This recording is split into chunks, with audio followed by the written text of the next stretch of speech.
বাংলাদেশে সরকারি চাকরিতে কোটা ব্যবস্থা সংস্কারের দাবিতে বিক্ষোভ এবং এর ধারাবাহিকতায় ছাত্র জনতার আন্দোলনে শেখ হাসিনা সরকারের পতন, মানবাধিকার লঙ্ঘন সহ সাম্প্রতিক ঘটনাবলী নিয়ে যুক্তরাষ্ট্রের পররাষ্ট্রমন্ত্রী অ্যান্টনি ব্লিংকেন ও অর্থমন্ত্রী ইয়েলেনকে চিঠি লিখেছেন ৬ জন কংগ্রেসরা।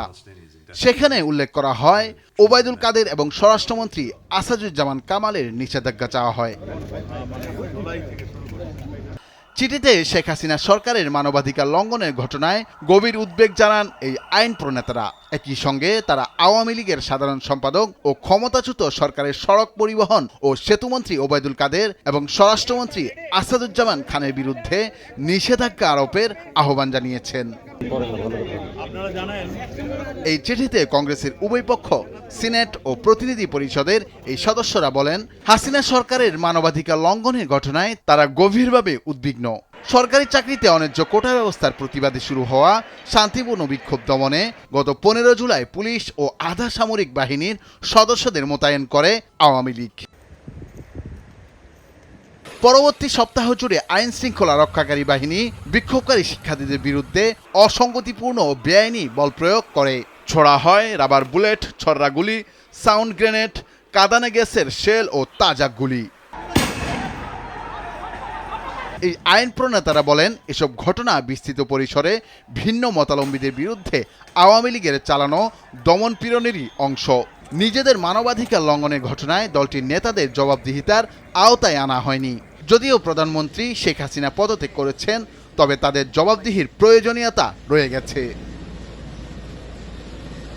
এমন প্রেক্ষাপটে global Magnitsky human rights accountability act সহ প্রয়োগ উপযোগী সব আইনের আওতায় ওবায়দুল কাদের ও আসাদুজ্জামান খানের বিরুদ্ধে সুনির্দিষ্টভাবে নিষেধাজ্ঞা আরোপ করার আহ্বান জানান কংগ্রেস সদস্যরা।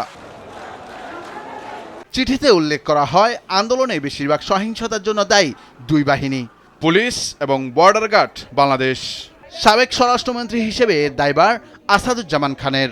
ওবায়দুল কাদের শান্তিপূর্ণ বিক্ষোভকারীদের উপর হামলা করতে ছাত্রলীগ পাঠান।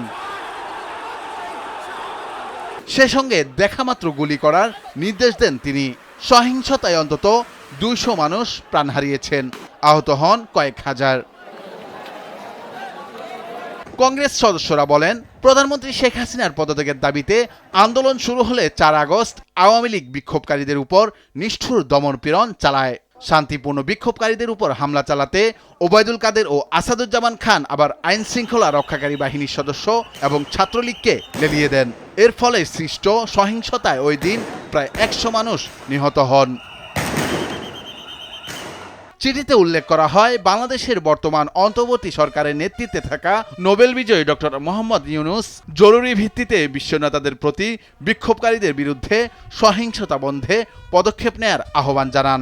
চিঠিতে স্বাক্ষরকারী কংগ্রেস নেতারা হলেন Lloyd Doggett, Edward J Markey, William R Keating, Chris Van Hollen, James P McGovern ও এল গ্রিন।